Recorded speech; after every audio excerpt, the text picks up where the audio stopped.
Facebook post. Shreya একজন আধুনিক গৃহিণী। তিনি তার দৈনন্দিন জীবনের অনেক বিষয়ই সোশ্যাল মিডিয়ায় শেয়ার করতে ভালোবাসেন। স্বামী রজত ব্যবসায়ী, মেয়ে তৃষা কলেজে পড়ে। তাদের বাড়ি শহরের এক অভিজাত এলাকায়, সুন্দরভাবে সাজানো। শ্রেয়া প্রায় প্রতিদিনই নানান ঘটনা, অনুষ্ঠান তার ফেসবুকে ওয়ালে পোস্ট করতেন। কখন কি কিনলেন, কোথায় গেলেন, কি খেলেন, এসবই থাকতো তার সোশ্যাল মিডিয়ার ফিডে। একদিন সন্ধ্যের সময় শ্রেয়াদের বাড়ির দরজায় কেউ এসে বেল বাজালো। সেই সময় শ্রেয়ার স্বামী ব্যবসার কাজে বাইরে ছিলেন, মেয়ে কোচিংয়ে পড়তে গিয়েছে। শ্রেয়া দরজা খুলতেই তিনজন মুখোশ পরা লোক ঘরের ভেতরে ঢুকে পড়ল। তাদের মধ্যে একজন বলল, ভয় পাবেন না ম্যাডাম, একদম চেঁচামেচি করবেন না বা কারোকে ডাকার চেষ্টা করবেন না, তাহলে ফল ভালো হবে না।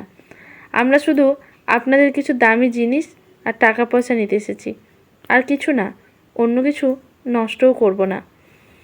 আপনি ঝামেলা না বাড়িয়ে আপনাদের নগদ টাকা ও গয়নাগুলো আমাদের দিয়ে দিন। শ্রেয়া আতঙ্কিত হলেও বুঝতে পারলেন প্রতিরোধ করার কোনো সুযোগ নেই। তিনি তাড়াতাড়ি আলমারি খুলে টাকা ও গয়না বের করে দিলেন।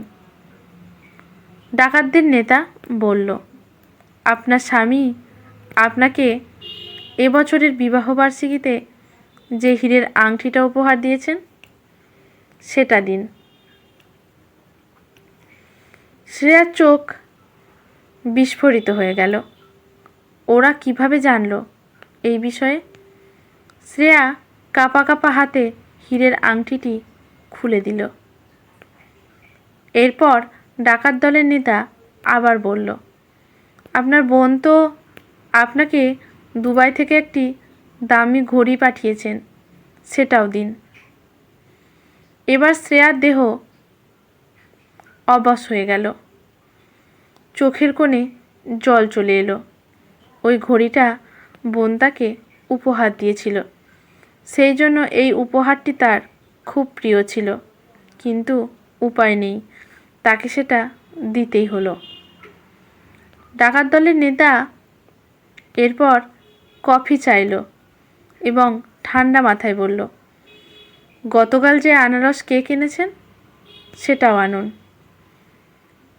এতক্ষণ সহ্য করলেও এবার আর থাকতে পারলেন না শ্রেয়া। বিস্ময়ের সঙ্গে বললেন, আপনারা আমাদের বাড়ির আর সংসারের ভেতরের সব কিছু কীভাবে জানলেন? ডাকাতদের নেতা ধীরে ধীরে তার মুখোশ ঠিক করল। তারপর এক মুখে চিলতে হাসি এনে বলল, ম্যাডাম, আমরা আপনার ফেসবুক বন্ধু। আপনার প্রতিটি পোস্ট আমরা নিয়মিত দেখি।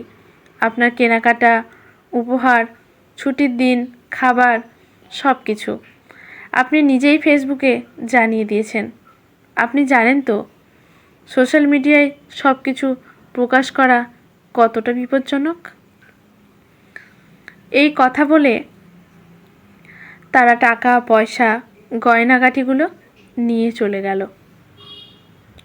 ডাকাতেরা চলে যাবার পর শ্রেয়া অনেকক্ষণ হতবাক হয়ে বসে রইলেন। তার হাত কাঁপছিল, ভয়ে হাত পা ঠান্ডা হয়ে গিয়েছিল।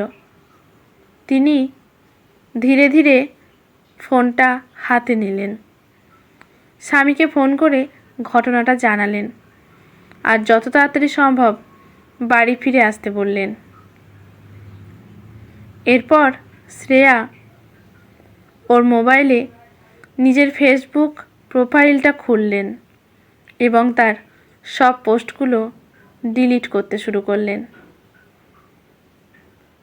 আজকের গল্পটি এখানেই সমাপ্ত। ভালো লাগলে লেখকের প্রতি শ্রদ্ধা জানিয়ে একটি কমেন্ট করতে ভুলবেন না। লাইক শেয়ার করে পাশে থাকবেন। ইউটিউব থেকে দেখলে চ্যানেলটি সাবস্ক্রাইব করে বেল নোটিফিকেশানটি অল করে দেবেন। ধন্যবাদ।